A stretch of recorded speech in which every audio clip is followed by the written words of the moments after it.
Amma ba'd. Alhamdulillah. Yang saya hormati Tuan Pengerusi, Tuan Imam, Tuan Bilal, Tuan-tuan guru, ahli jawatan kuasa masjid, muslimin, muslimat yang dirahmati Allah sekalian. Alhamdulillah, syukur pada Allah. Pada malam ini dapat kita bersama solat maghrib berjemaah. Sama-sama kita mengimarahkan rumah Allah. Kita duduk dalam majlis ilmu. Kita niat iktikaf dalam rumah Allah. Alhamdulillah, Allah panjangkan umur, Allah kurniakan nikmat iman dan juga nikmat Islam.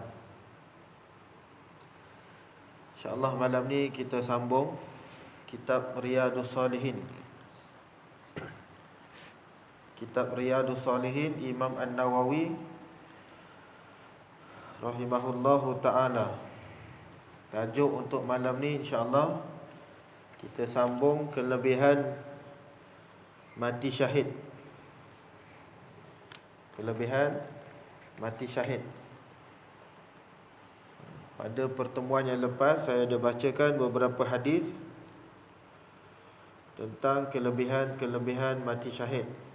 Antaranya hadis yang bermaksud Nabi SAW bersabda, tiada seorang pun yang memasuki syurga lalu dia ingin kembali ke dunia, meskipun dia telah memiliki segalanya di muka bumi Allah ini, kecuali orang yang mati syahid. Dia ingin kembali ke dunia lalu dibunuh di jalan Allah sebanyak 10 kali kerana kemuliaan yang diketahuinya, yakni kelebihan mati syahid itu sendiri. Bila dia dah meninggal disebabkan syahid, kemudian dia telah ditempatkan dalam syurga, dia nak balik semula ke dunia. Kerana apa? Kerana dia tahu kelebihan mati syahid itu. Biasa kalau kita dengar dalam Al-Quran, orang yang nak balik ke dunia ni adalah orang-orang yang kufur, orang yang tak cukup amalannya. Dia akan minta pada Allah, ya Allah, saya nak balik ke dunia, nak beramal soleh. Biasanya macam tu. Tapi ada sejenis manusia ni yang mana dia ni mati syahid, dia dah dapat syurga, tapi dia nak juga balik ke dunia sebab nak mati syahid lagi. Sebab apa? Sebab dia tahu kelebihan mati syahid itu. Dia dah dapat rasa di syurga, dia nak dapatkan lagi mati syahid itu. Tuan-tuan, itu antara kelebihan yang kita dapat daripada seseorang yang mati syahid. Tapi Nabi tak sebut apa kelebihan yang ada dalam itu. Nabi tak sebut dalam hadis tersebut. Nabi tak sebut pun apa dia kelebihan-kelebihan tu. Nabi tak kata pun. Boleh jadi kelebihan itu sangat besar. Boleh jadi. Sebab tu Nabi tak sebut. Sebab tu Nabi tak masukkan dalam hadis yang sama. Kemudian dalam hadis yang lain juga Rasulullah sallallahu alaihi wasallam bersabda, yaghfirullahu li syahidin kulla syahid illa daina. Allah akan mengampunkan dosa orang-orang yang mati syahid kecuali orang yang berhutang. Maka seseorang itu jika ada hutang, dia dapat syahid dunia je, syahid akhirat dia tak dapat. Kerana hutang itu menghalang dia daripada mendapatkan pahala syahid.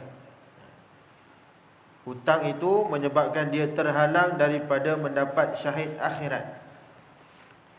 Sebab tu ada saya sebut dulu, jika kita nak pergi berperang pun, antara syarat-syaratnya adalah kita hendaklah meminta izin kepada orang yang bagi hutang. Kalau kita ada hutang, kita kena minta izin pada dia. Abang, saya nak pergi berperang ni, abang halal tak hutang saya? Kalau abang ni kata boleh, saya halalkan, awak pergilah berperang, baru kita pergi. Tapi kalau abang tu tak bagi, kau jangan nak mengada-ngada nak pergi perang. Kau bayar dulu duit aku 10,000 baru kau pergi. Maka tak payah pergi. Sebab apa? Sebab kalau dia mati pun dia tak dapat pahala syahid tu, kerana hutang dia. Jadi macam yang saya sebut juga minggu lepas, kita ni memang hidup dikelilingi hutang. Saya lah, orang lain saya tak tahu. Hutang rumah, hutang kereta dan sebagainya. Jadi sebelum kita nak pergi berperang, kita kena minta izin dekat Maybank dulu.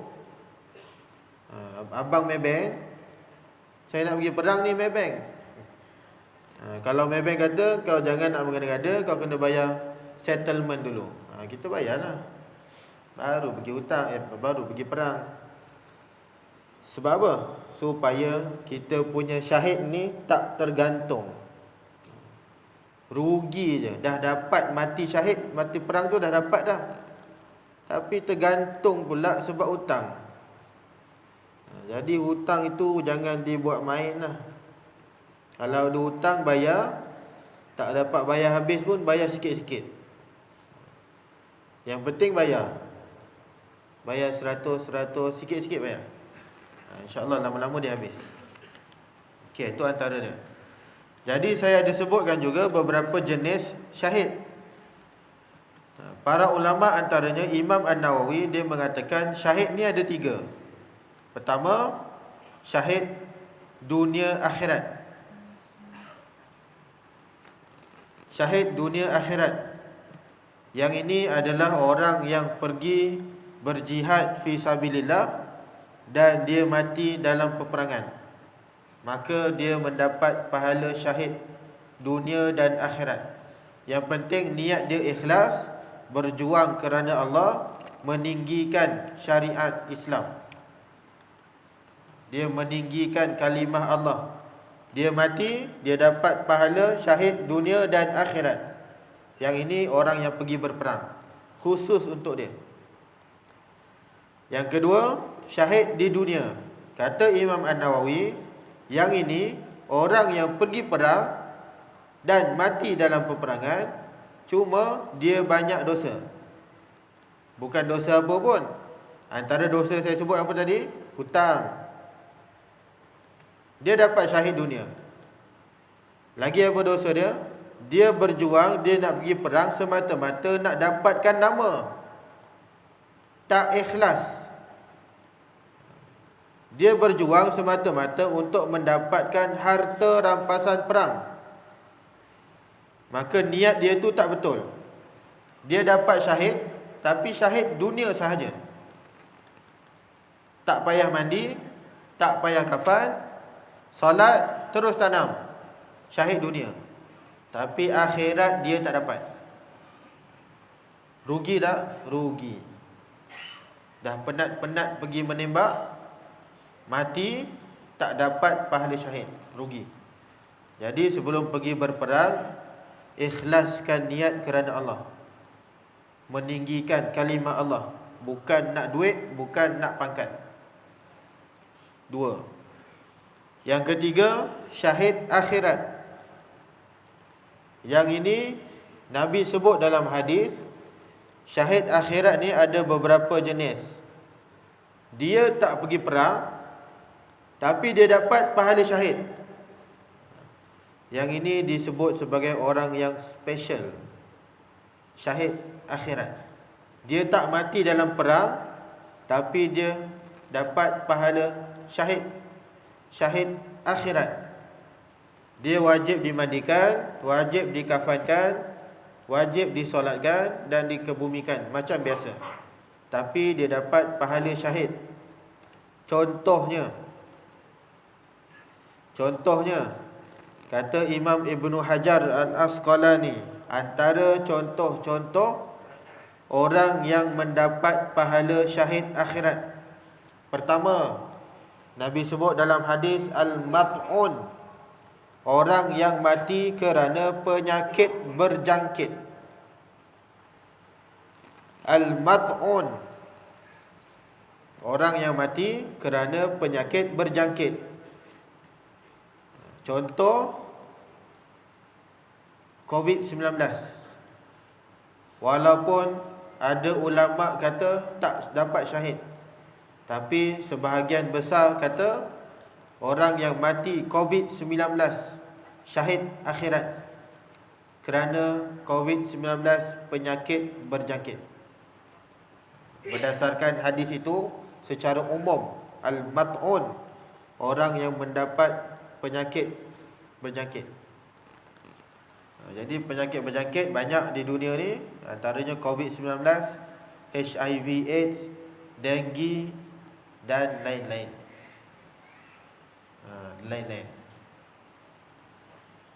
Dia mati macam biasa, dikebumikan, dimandikan, dikafankan, disolatkan, tapi dapat pahala syahid. Untung dia. 2. Penyakit perut. Orang yang mati kerana penyakit pada perut dia, usus, gastrik, appendix, bersalin. Perempuan bersalin,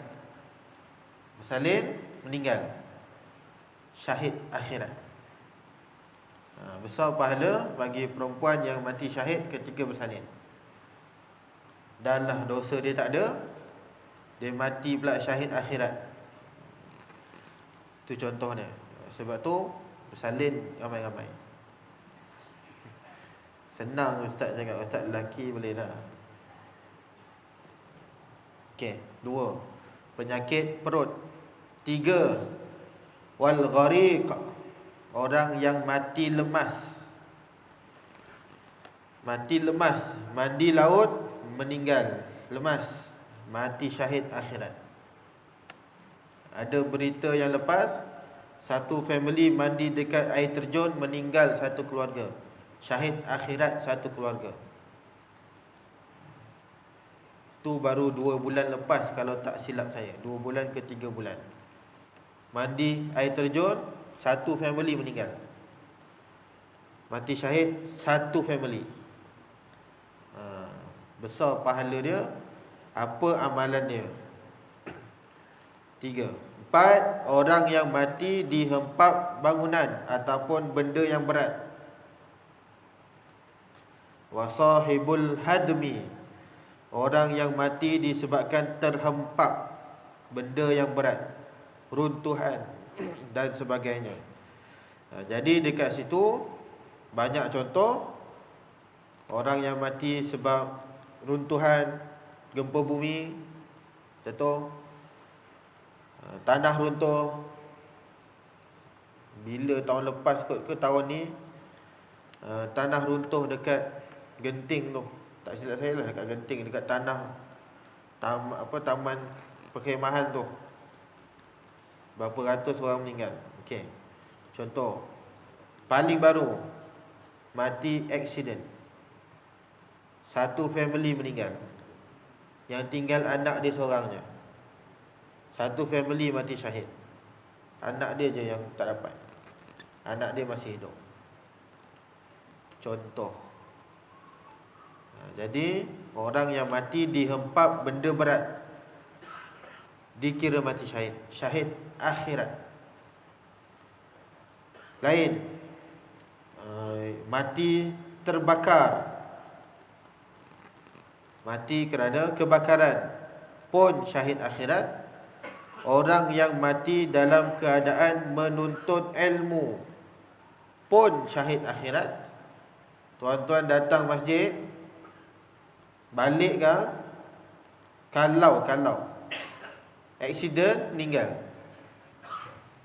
Kalau saya sebut ni, kalau syahid akhirat, tuan-tuan. Jadi datang masjid ni tak sia-sia, dapat pahala syahid akhirat.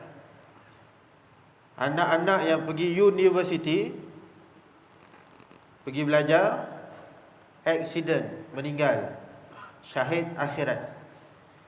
Saya ada kawan seorang, masa saya belajar dulu, dia syahid, dia mati ketika mana belajar.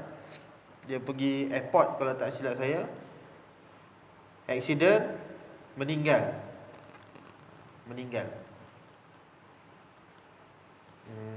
Waktu dia meninggal, jadi ahli keluarga dia bolehlah tengok dia. Daripada Jordan ke Malaysia seminggu kalau tak silap saya. Seingat saya lah seminggu. Nak uruskan jenazah tu dekat sana, postmortem, nak urus bagai-bagai. Seminggu.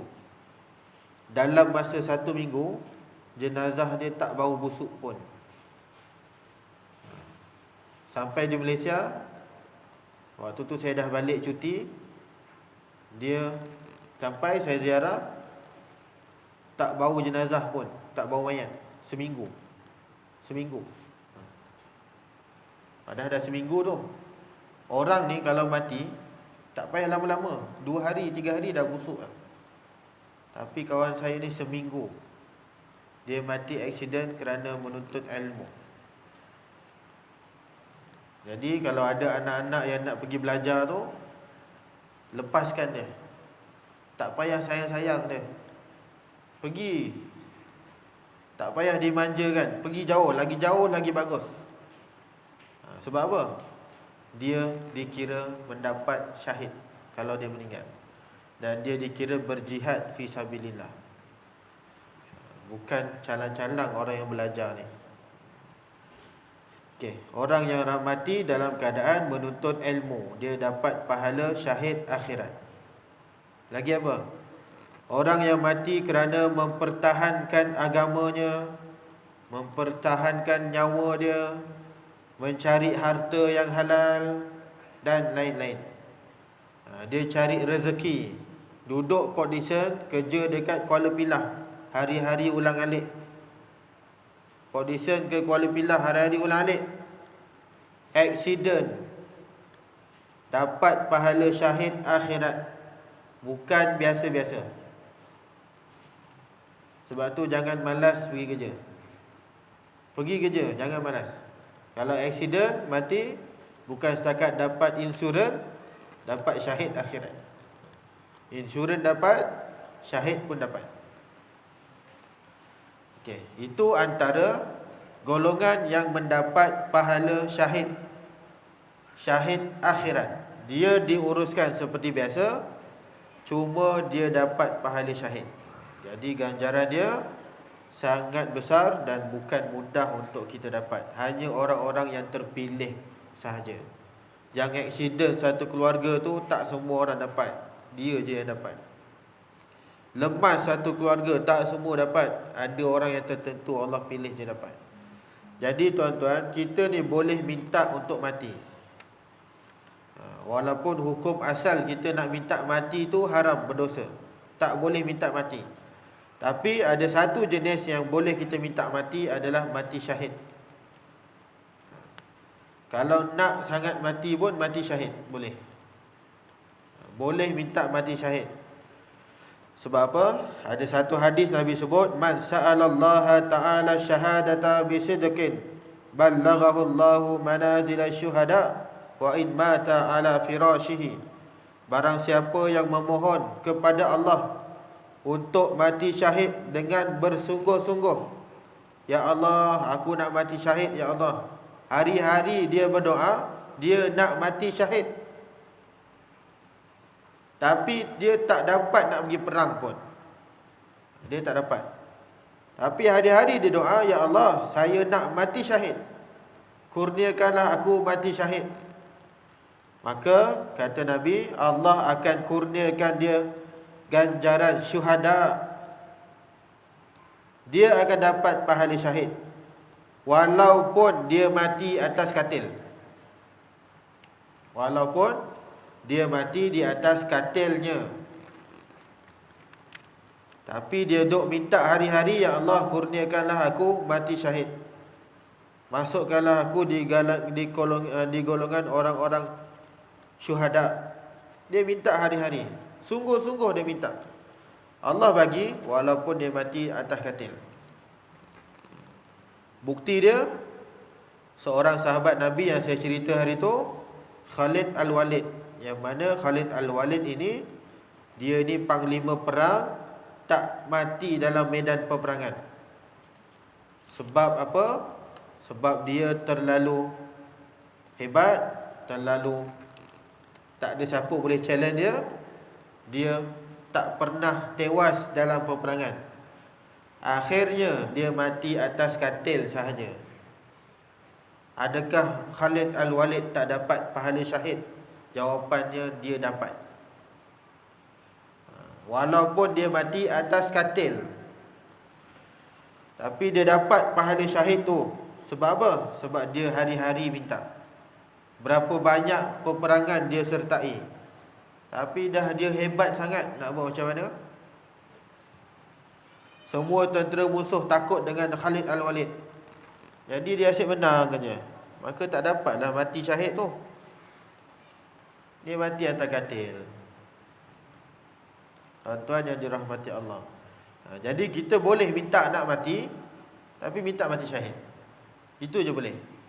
Tapi kalau nak minta mati saja-saja, ya Allah, aku dah bosan lah hidup ni, rasa hidup mati lagi bagus kot, itu tak boleh. Dosa. Tak boleh minta mati tanpa sebab yang munasabah. Ya Allah, dah lama dah aku tak ada kerja, asyik tak ada duit aja, mati lagi bagus lah. Tak boleh. Jangan minta mati tanpa sebab yang munasabah. Mati syahid boleh. Okey. Itu antara penjelasan ataupun keterangan tentang syahid. Syahid akhirat, syahid dunia, syahid dunia akhirat. Okey, lain.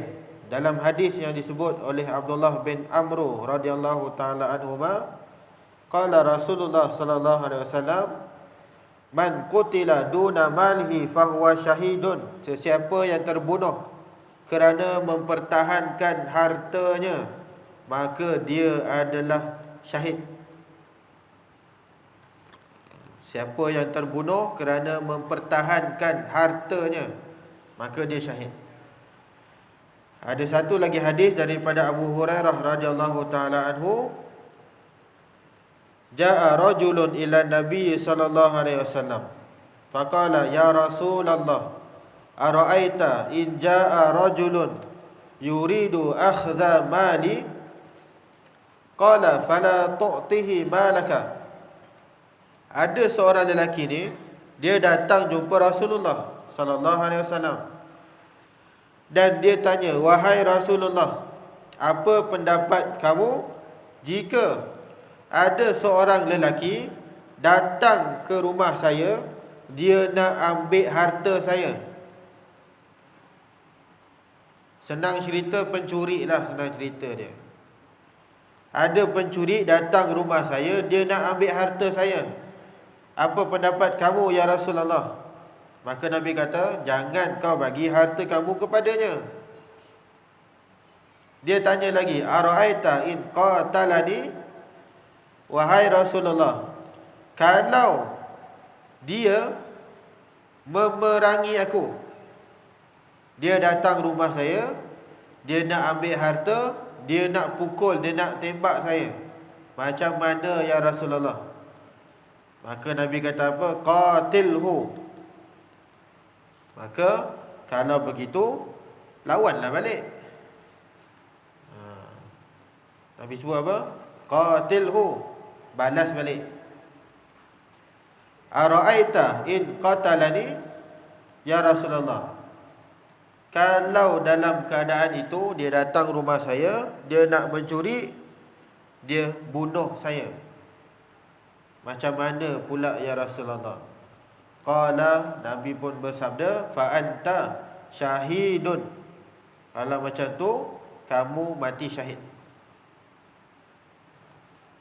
Kalau ada pencuri datang rumah kita, dia datang, dia tembak dulu, maka kita dapat mati syahid, kata Nabi.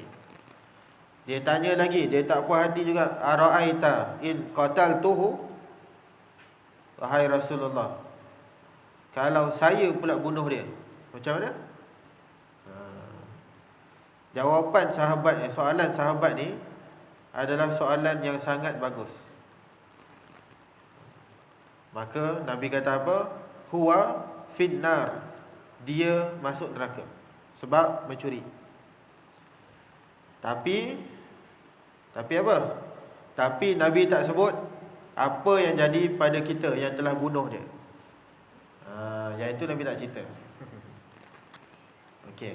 Sahabat ni dia tanya, kalau ada pencuri masuk macam mana? Maka jangan bagi. Kalau dia serang, lawan balik, kata Nabi. Kalau kita terbunuh, Nabi kata kau mati syahid. Kalau kita bunuh dia, dia masuk neraka, kata Nabi. Soalan tu sepatutnya disambung. Macam mana pula dengan saya? Okey, dekat sini saya akan cuba kaitkan dengan undang-undang yang ada di Malaysia. Sebab apa? Ada satu peristiwa, siapa yang rajin baca berita, baca surat khabar, dia boleh tahulah kisah tu. Ada satu kes seorang pakcik, nama dia Zulkifli. Pakcik Zulkifli, bukan orang sinilah. Walaupun nama dia Zulkifli, tapi bukan orang sini. Zulkifli Ismail. Dia berumur 52 tahun ketika itu. Apa dia buat? Dia telah membunuh pencuri yang masuk ke dalam rumahnya. Apa yang jadi pada Pakcik Zulkifli ni? Pakcik Zulkifli telah dijatuhkan hukuman gantung. Menarik kan? Pencuri masuk rumah, kita bunuh pencuri tu, kita yang kena gantung. Apa hal pula? Macam pelik je. Memang pelik. Yang itu saya nak cuba fahamkan tu. Kenapa Pakcik Zulkifli digantung? Soalan dia, kenapa pakcik itu digantung? Jawapan dia senang, sebab dia telah membunuh. Tapi Ustaz, dia bunuh pencuri. Dia bunuh pencuri Ustaz, dia bukan bunuh orang lain, dia bunuh pencuri. Okey. Dalam bab ni saya akan kongsikan berkaitan dengan undang-undang yang ada di negara Malaysia ni. Undang-undang ni memang agak pelik lah, tapi kita kena faham lah kalau nak tak nak pun. Memang pelik, tapi kita kena faham. Supaya apa? Supaya kita tak jadi seperti pakcik ni. Okey. Pertama, kita akan persoalkan, Ustaz, kenapa pula dia digantung sedangkan dia bunuh pencuri yang masuk ke dalam rumah dia? Okey, dalam Malaysia ni dia ada undang-undang mempertahankan diri. Itu satu. Undang-undang mempertahankan diri. Dan undang-undang inilah yang ramai salah faham. Dia kata, saya bunuh pencuri sebab saya nak mempertahankan diri. Sebenarnya bukan itu cara yang betul. Memang ada undang-undang mempertahankan diri di Malaysia, betul. Tapi bukan sampai macam tu. Contohnya, ada pencuri masuk, kita ambil pisau, kita cocok dia bertubi-tubi sampai dia mati. Adakah kita akan didakwa atas tuduhan membunuh ataupun tidak? Jawapannya, ya. Kita akan didakwa. Ya, kita akan didakwa. Polis akan datang rumah, dia akan tangkap, gari tangan, masuk kereta, pergi balai. Itu pertama. Atas tuduhan apa? Tuduhan membunuh. Kanun keseksaan 302. Macam polis tak? Macam polis biji.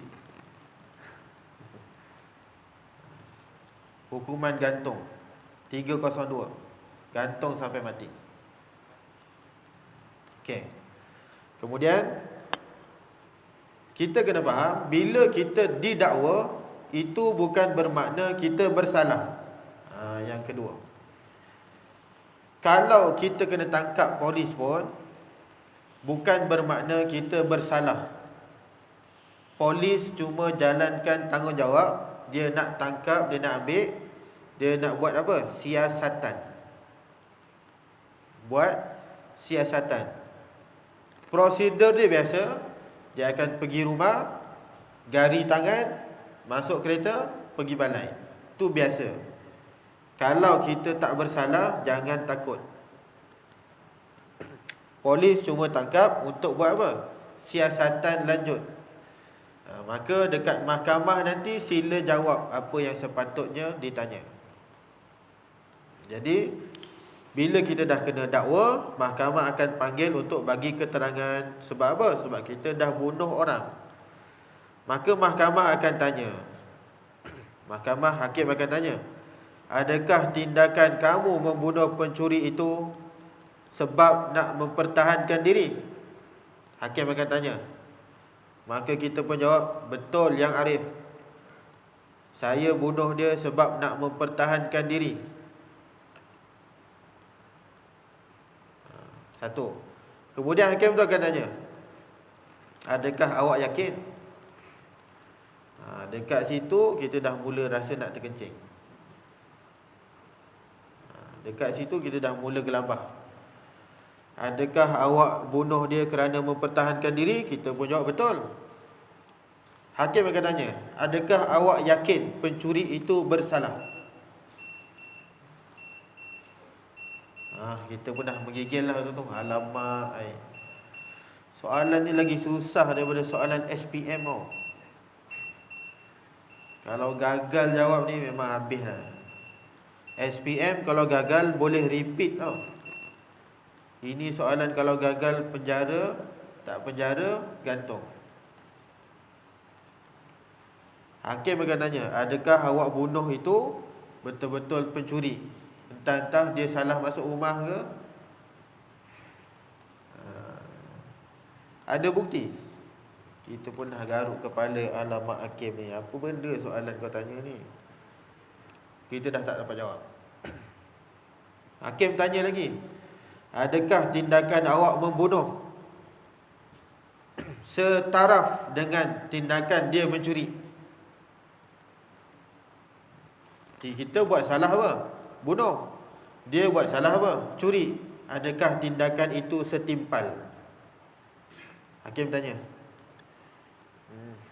Dekat situ pun kita gagal. Hakim ni soalan bukan-bukan kau tanya. Hakim akan tanya lagi, kenapa awak tak pengsankan dia je? Kenapa awak tak jatuhkan dia ataupun cederakan dia? Adakah awak memiliki perasaan dendam dengan dia? Pun lagi satu soalan kita tak dapat jawab. Kan dah gelabah waktu tu. Jadi kalau agak-agak dah tak dapat jawab dengan soalan-soalan macam tu, kita sepatutnya ambil tindakan yang bernas. Bernas tu macam mana? Apa yang kita boleh buat? Pertama, kita kalau nampak pencuri masuk rumah, jangan pandai-pandai. Ambil telefon polis terus. Itu adalah tindakan yang paling bijak. Satu. Dah telefon polis, tindakan yang kedua, kalau tuan-tuan ada silat, taekwondo, kuntau, tai chi, boleh lawan. Kalau tak ada silat, kunci pintu, duduk diam-diam. Tu tindakan yang paling bijak. Habis tu Ustaz, dia dah ambil barang saya. Barang tu biarkan. Senang cerita, biarkan. Kita dah nampak dia pegang parang, dia pegang pistol contoh dia. Kita tak payah nak tunjuk hebat. Ada silat sekalipun, Ustaz, saya ada silat, saya boleh lawan dia, tapi dia pegang pistol. Tok guru silat pun kata, kalau lawan tu pegang pistol, kau lari, kau tak payah sibuk nak lawan dia. Tok guru silat kata, yang berani lawan siapa? Mat kilau je. Mat Kilau je berani lawan British pegang senapang. Yang lain tak berani dah. Kita bukan Mat Kilau. Mat Kilau je boleh mengelak, kita tak boleh. Okey, Tok Guru Silat sebut, kalau nampak dia pegang pistol, awak jangan nak mandai-mandai. Tali pinggang hitam ke, tali pinggang pink ke, cabut dulu. Sebab silat bukan untuk bergaduh. Tapi kalau nampak dia pegang pisau cenonet tu, bolehlah lawan kalau berani. Tapi kalau tak ada apa, saya nasihatkan lebih baik balik je lah. Duduk diam-diam, kunci bilik, duduk tunggu polis datang. Sebab apa? Kalau kita bunuh dia, dia akan dakwa kita bunuh. Kalau kita cederakan dia, boleh tak dia dakwa kita? Pun boleh. Pencuri tu tetap boleh mendakwa kita atas tuduhan kita mencederakan dia. Jadi, sebab tu saya rasa tindakan yang paling baik adalah telefon polis, kunci pintu bilik, duduk diam-diam. Itu saja. Duit yang hilang, harta yang diambil, itu bukan rezeki kita. Tak apalah, mungkin ada yang lebih baik Allah nak ganti. Boleh dapat?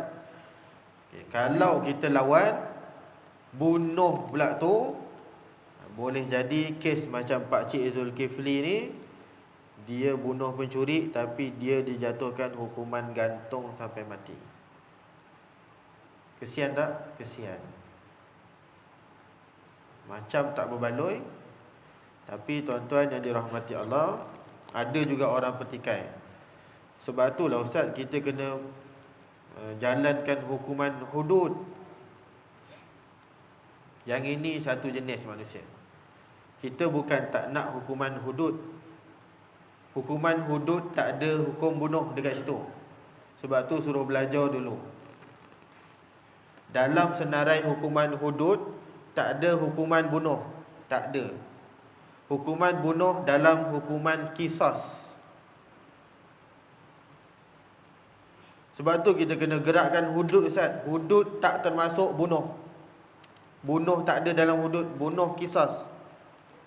Sepatutnya kita kena sebut apa? Kita kena tegakkan hukuman qisas, bukan hudud. Sepatutnya dua-dua lah kena tegakkan. Tapi dia salah faham. Kita tegakkan hudud. Hudud tak ada bunuh. Hudud zina, tak solat, minum arak, dan sebagainya. Mencuri. Tapi bunuh tak termasuk hudud. Bunuh qisas. Jadi kita nak tegakkan hukum Islam, tegakkan hudud dan qisas. Baru adil, Ustaz, kalau ada qisas. Tuan-tuan, kalau kita nak bandingkan undang-undang yang ada sekarang dengan undang-undang qisas, sebenarnya lebih kurang. Macam mana saya sebut macam tu? Contoh, kalau bunuh dengan sengaja, hukuman Islam bunuh dengan sengaja, maka dia jatuhkan hukum bunuh balik. Kalau bunuh separa sengaja, hampir sengaja, hukuman Islam, hukuman qisas juga bunuh balik. Cuma ada pengampunan. Cuma boleh diampunkan, boleh budi bicara, boleh ditukar kepada diat, bayar diat. Kalau bunuh tak sengaja, hukumannya tetap bunuh balik, tapi boleh tukar dengan diat juga. Sama juga dengan undang-undang sekarang. Undang-undang sekarang, kalau bunuh dengan sengaja, hukum gantung. Bunuh separuh sengaja pun hukum gantung, tapi boleh diubah kepada penjara. Bunuh tak sengaja pun hukum gantung, tapi boleh ubah dengan penjara. Cuma lainnya apa? Gantung, pancung. Penjara, diat. Itu saja.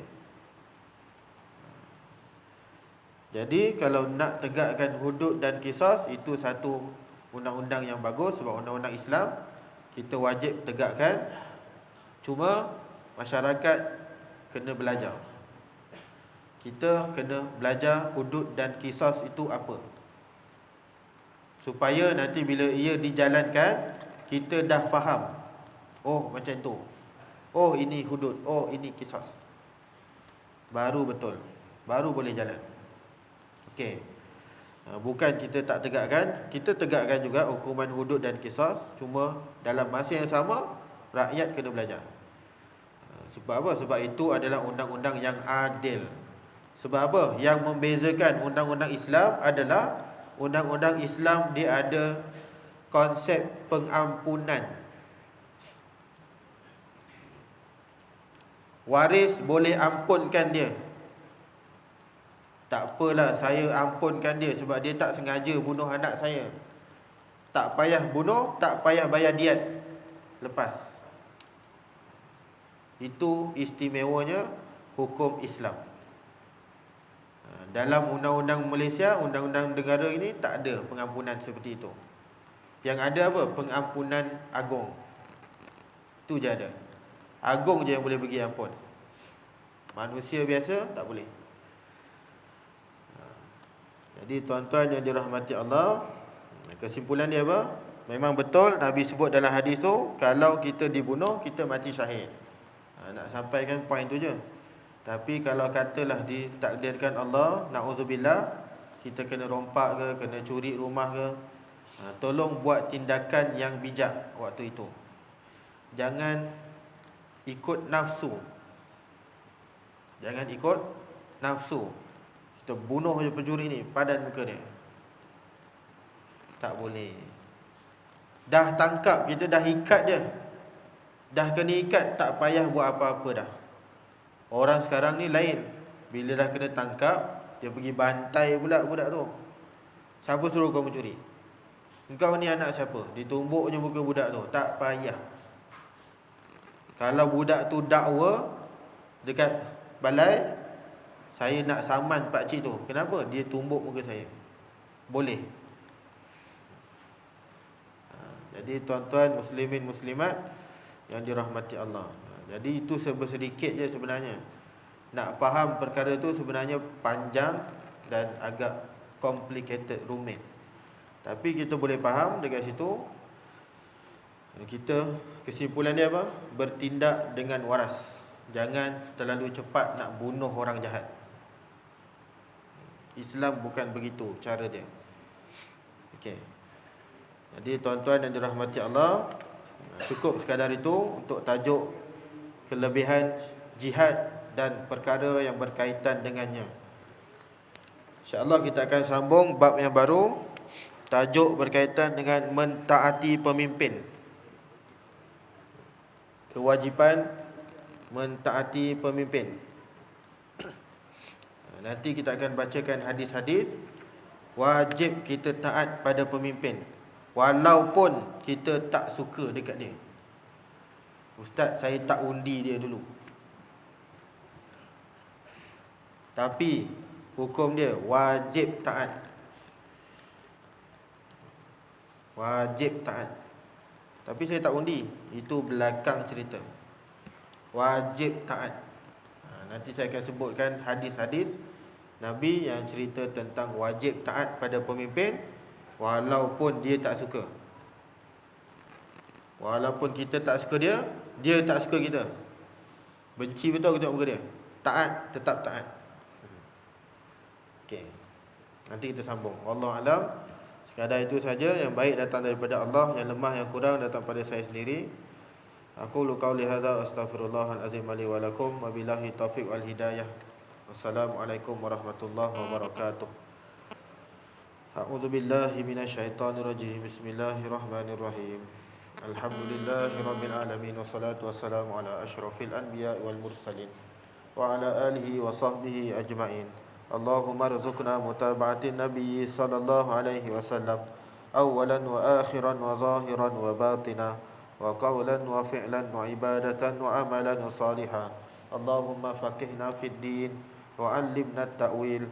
Rabbana atina fid dunya hasanah wa fil akhirati hasanah wa qina adzaban nar.